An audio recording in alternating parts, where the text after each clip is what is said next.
প্রিয় দর্শক শ্রোতা, আসসালামু আলাইকুম। আশা করি সবাই ভালোই আছেন। আমি doctor A K M. Ariful Islam, surgery বিশেষজ্ঞ হিসেবে ময়মনসিংহ মেডিকেল কলেজ হাসপাতালে কর্মরত আছি। আজকে আমি আপনাদের সাথে খুবই গুরুত্বপূর্ণ একটি বিষয়, যেটাতে অনেকেই হয়তো ভুগে থাকেন, যেরকম পায়খানার রাস্তা দিয়ে রক্ত পড়া, এটা নিয়ে আলোচনা করব। আশা করি আপনাদের উপকারে আসবে। তো প্রথমেই আসি, পায়খানার রাস্তা দিয়ে রক্ত যাওয়ার প্রধানতম কারণ কি? এর মধ্যে প্রধান যে কারণ সেটা হচ্ছে পাইলস। আজকে আমরা এইটা নিয়ে আলোচনা বা পাইলস নিয়ে আলোচনা করব। পাইলস আসলে কি? পাইলসের আরেকটা বাংলা নাম হচ্ছে অশ্ব, বা মেডিকেল টার্মে যদি আমরা বলি এটাকে হেমোরয়েডাল ডিজিজ বলা হয়ে থাকে। তো এখন আসেন যে পাইলসের উপসর্গগুলো কী কী। প্রথমেই যেটা আমি বলেছি, পায়খানার রাস্তা দিয়ে রক্ত পড়বে, যেটা ব্যথাবিহীন রক্তপাত, টপ টপ করে ফোটায় ফোটায় পায়খানার পর সাধারণত বা আগে পড়ে থাকে, এবং তাজা রক্ত, যেটা মুরগি জবাই করলে যেরকম রক্ত পড়ে ঠিক এরকম রঙের রক্ত পড়ে থাকে। এটা হচ্ছে প্রধানতম উপসর্গ, কিন্তু এখানে ব্যথাবিহীন রক্তপাত সাধারণত হয়ে থাকে।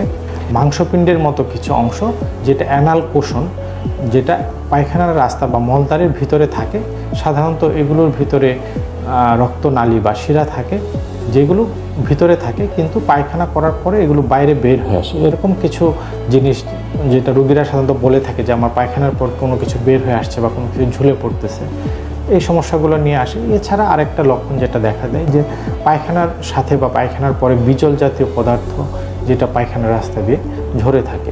এই উপসর্গ নিয়ে সাধারণত পাইলসের যে রোগী বা হেমোরয়েডের রোগীগুলো আমাদের কাছে এসে থাকে। তো আসলে পাইলস কত ধরনের হয় বা হেমোরয়েড কত ধরনের, এটা যদি আমরা শ্রেণীবিন্যাস করতে চাই, এটা বেশ কয়েক ধরনের হয়ে থাকে।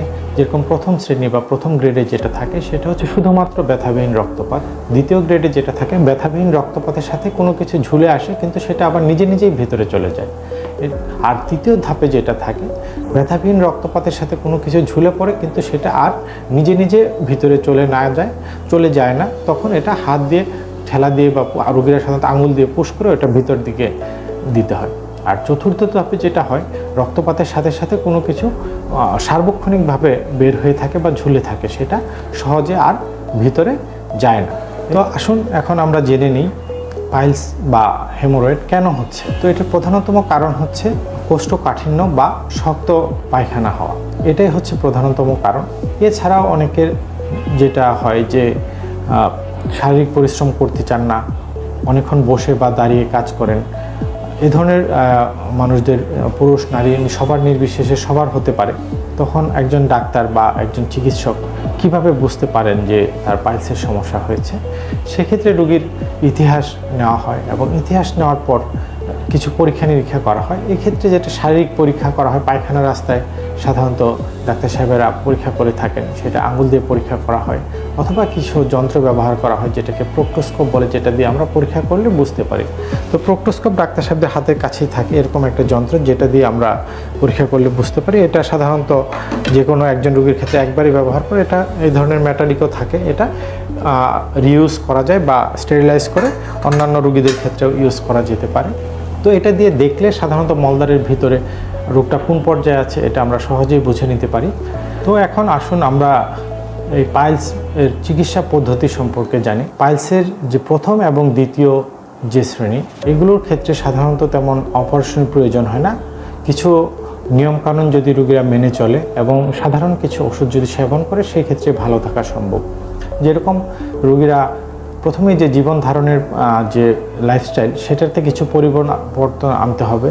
যেরকম সে কিছু হাঁটাচলা বা ব্যায়াম করবে, এবং ফাইবার জাতীয় খাবার, যেটা ডায়েটারি ফাইবার আমরা বলে থাকি, শাকসবজি বা ফলমূল একটু বেশি পরিমাণে খাবে, এবং অবশ্যই সাথে সে পর্যাপ্ত পরিমাণ পানি খাবে। এটা দিয়ে এবং এটার সাথে যদি কিছু বাথরুম নরম করা বা টয়লেট নরম করার মতো কিছু ওষুধ আছে, সেগুলো যদি খেয়ে থাকে রোগীরা, তাহলে সাধারণত সহজেই প্রথম এবং দ্বিতীয় শ্রেণীর চিকিৎসা করা সম্ভব। সেক্ষেত্রে কোনো অপারেশনেরই প্রয়োজনীয়তা থাকে না।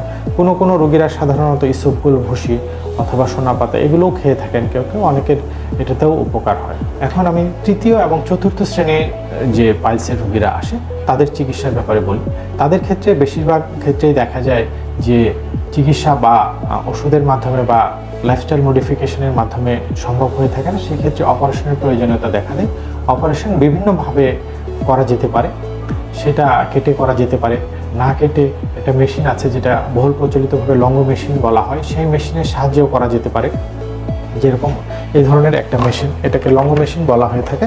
এটা সাধারণত একজন রোগীর ক্ষেত্রে একবারই ব্যবহার করা হয়ে থাকে। এই মেশিনটার মাধ্যমে এই অংশটা দিয়ে মলদ্বারের যে অতিরিক্ত যে শিরাগুলো সেগুলো কেটে নিয়ে আসা হয় এবং সে ব্যথামুক্তভাবেই এটার চিকিৎসা অনেক ক্ষেত্রে করা সম্ভব হয়ে থাকে। এছাড়াও অত্যাধুনিক কিছু পদ্ধতি আছে যেটা লেজারের মাধ্যমে অনেকে চিকিৎসা এটা করে থাকেন, এই পদ্ধতিটাও ব্যবহার করা যেতে পারে। এগুলো ছাড়াও আসলে পাইলসের অনেক ধরনের চিকিৎসা আছে, যেরকম রাবার ব্যান্ড লাইগেশন অথবা স্ক্লেরোজেন্ট ইঞ্জেকশন যেগুলো দেওয়া হয়ে থাকে, যেরকম ফেনল অথবা আলমন্ড অয়েল, এগুলো দিয়েও চিকিৎসা করা হয়ে থাকে। তবে কোন রোগীর ক্ষেত্রে কোন চিকিৎসা প্রয়োজন হবে, কার অপারেশন লাগবে বা কার লাগবে না, আসলে এটা আপনার ডাক্তার বা যে আপনার চিকিৎসা করবেন যে চিকিৎসক তিনি নির্ধারণ করবেন। তাই মলদ্বার দিয়ে যদি কখনো রক্ত যায়, সেই ক্ষেত্রে ভয় না পেয়ে আপনি দ্রুত একজন সার্জারি বিশেষজ্ঞের শরণাপন্ন হন। উনি আপনাকে পরীক্ষা নিরীক্ষা করার পর যদি সঠিকভাবে রোগ নির্ণয় করতে পারেন, সেই ক্ষেত্রে হয়তোবা বিনা অপারেশনে অথবা কোনো ক্ষেত্রে অপারেশনের মাধ্যমে আপনার সঠিক চিকিৎসা করা সম্ভব এবং দ্রুততম আপনি সুস্থ হয়ে যাবেন। সবাই ভালো থাকবেন, সুস্থ থাকবেন।